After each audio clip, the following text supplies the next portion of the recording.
کہانی شروع کرنے سے پہلے پاس لگے سبسکرائبر کے بٹن کو پریس کر دیجئے اور گھنٹی کے بٹن کو آن کر دیجئے۔ آج کی ہماری کہانی ایک ایسی لڑکی کے بارے میں ہے جو کہ بہت اچھی بیوٹیشین تھی اور بہت اچھے طریقے سے دلہن کو تیار کیا کرتی تھی۔ تو آئیے کہانی کی جانب چلتے ہیں۔ میرا نام صدف ہے، میں پنجاب کے شہر اکاڑا میں مقیم ہوں۔ پیشے کے اعتبار سے میں ایک بیوٹیشین ہوں۔ میرا بیوٹی پارلر خوب چلتا ہے کیونکہ علاقے بھر میں مشہور ہے کہ میرے ہاتھوں میں جادو ہے۔ میں جس کسی کو سجاتی ہوں خوبصورت بنا دیتی ہوں۔ میرے بیوٹی پارلر کے راستے میں قبرستان آتا تھا۔ میں نے ہمیشہ قبرستان کے تقدس کا دھیان رکھا تھا۔ جب بھی قبرستان کے پاس سے میرا گزر ہوتا، میں ہمیشہ سورہ فاتحہ کی تلاوت کرتی کہ تمام اہل قبور کو اس کا ثواب حاصل ہو۔ آج چھٹی کا دن تھا، میرا ارادہ آرام کرنے کا تھا۔ پھر مجھے خیال آیا کہ کیوں نہ میں جا کر پارلر کی اچھے سے صفائی کر لوں۔ یہی سوچ کر میں پارلر چلی آئی۔ صفائی کرنے کے بعد میں نے کچھ دیر آرام کرنے کا سوچا۔ گرمیوں کے دن تھے اور دوپہر کا وقت تھا۔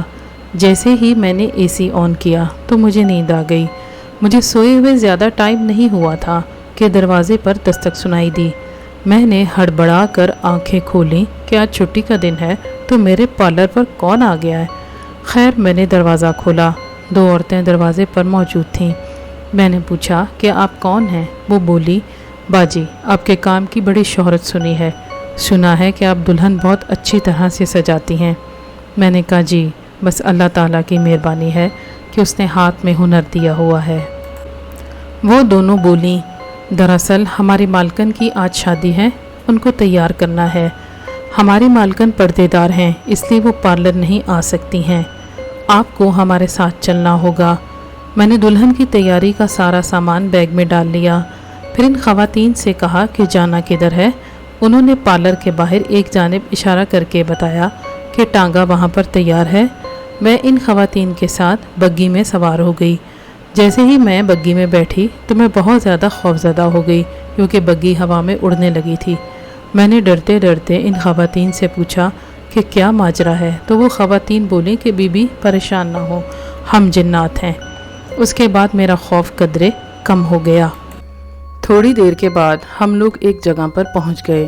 وہاں پر کھلا میدان تھا اور جگہ جگہ خیمے لگے ہوئے تھے۔ یوں محسوس ہوتا تھا کہ جیسے شادی کی تیاری ہو رہی ہے۔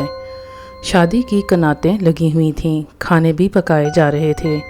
وہ دونوں خواتین مجھے دلہن کے خیمے میں لے گئیں۔ دلہن دیکھنے میں خوبصورت تو نہیں تھی، رنگت اس کی سانولی تھی مگر بے حد پرکشش تھی۔ اس کی تیاری ویسے تو زیادہ مشکل نہیں تھی مگر اس کی ویکس کرتے کرتے میرے ہاتھ رہ گئے تھے۔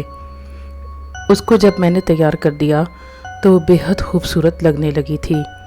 اس کی تیاری دیکھ کر اس کی سہیلیوں نے اصرار کیا کہ ہمیں بھی تیار کرو، مگر میں نے بے چارگی سے دلہن کی جانب دیکھا تو دلہن بولی کہ جب تمہاری شادی ہوگی تو تم لوگ تب تیار ہونا۔ اس کے بعد شادی کا کھانا کھل گیا۔ میں نے بھی کھانا کھایا جو کہ بے حد لذیذ تھا۔ کھانے کی ہر ڈش ذائقے میں بے مثال تھی۔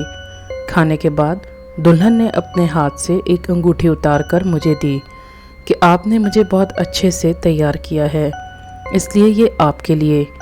میں نے دلہن کا شکریہ ادا کیا۔ اس کے بعد پھر سے مجھے بگی میں سوار کروایا گیا اور مجھے میرے پارلر چھوڑ دیا گیا۔ اپنے پارلر واپس آ کر مجھے یقین نہیں آ رہا تھا کہ میں نے جنات کی دلہن تیار کی ہے۔ میں بہت زیادہ ڈر گئی تھی، اس لیے میں نے پارلر کو لاک کیا اور گھر کی راہ لی۔ مجھے اب بھی یقین نہیں آتا تھا، لیکن میری انگلی میں موجود انگوٹھی مجھے وہ سب کچھ یاد کرواتی ہے۔ اس کے بعد میں نے چھٹی والے دن پارلر جانا بند کر دیا۔ کہانی آپ کو کیسی لگی؟ کمنٹ سیکشن میں اپنی قیمتی رائے کا اظہار ضرور کیجیے اور چینل کو سبسکرائب کرنا اور ویڈیو کو لائک کرنا مت بھولیے گا۔